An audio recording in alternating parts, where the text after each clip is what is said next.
Federal party leaders are back on the campaign trail today after locking horns in two back-to-back leaders' debates.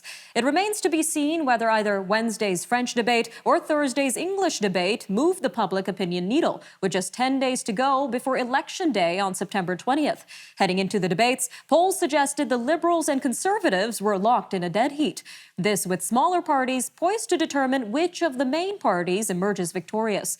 The debate was divided into 5 themes, including affordability, climate, COVID-19 recovery, reconciliation, and leadership and accountability. With us to discuss some of the policy behind the fireworks is Mr. Elliot Hughes, Senior Advisor at Summa Strategies. Sir, welcome back to Forum Daily.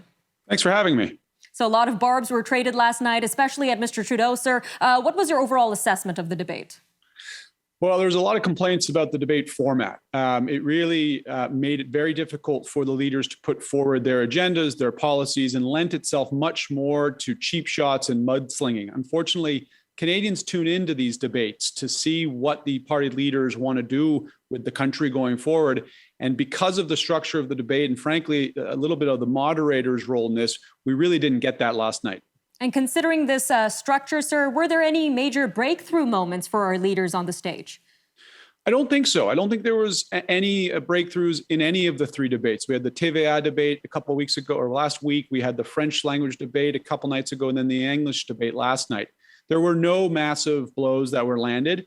And that might be okay for all the leaders. I think we'll find out whether or not the English debate really made an impression with folks by Sunday or Monday, when the polls have the pollsters have made their way through asking Canadians for their reactions. But from my perspective, where I sit, I didn't see any major blows landed.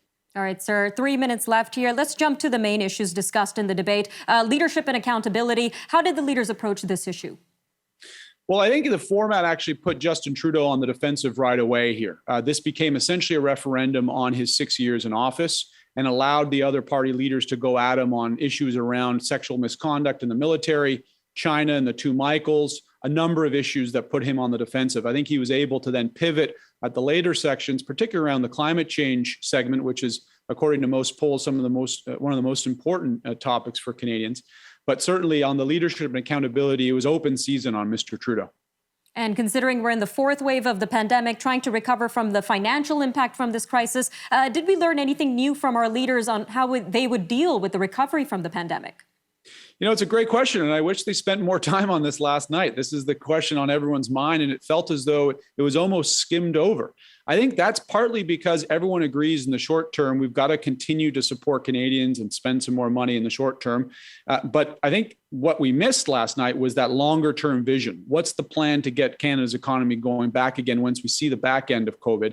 That wasn't really touched upon last night. And again, that falls on, I think, the moderator and the structure of the debate that didn't allow for the party leaders to really lay out their visions.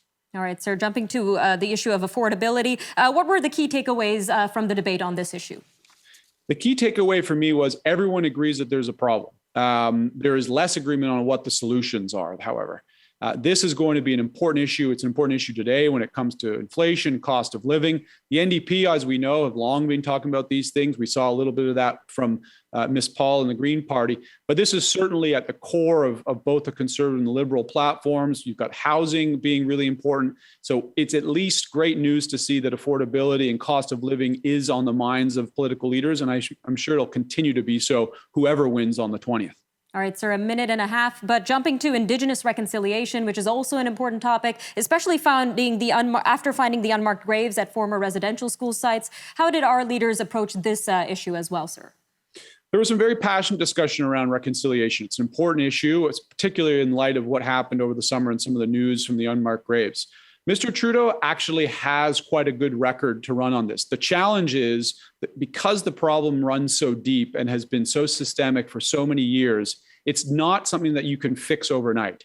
And the other party leaders took advantage of that, going after Mr. Trudeau, saying that he hadn't accomplished enough in the number of years that he was in power. So while he has reduced the number of water boil advisories and many other promising initiatives for Indigenous peoples in Canada, it was by no means enough for the other leaders, and they took the time to sort of go at him for that. All right, Mr. Hughes, always great having you on Forum Daily, sir. Thank you so much for your analysis. Thank you so much.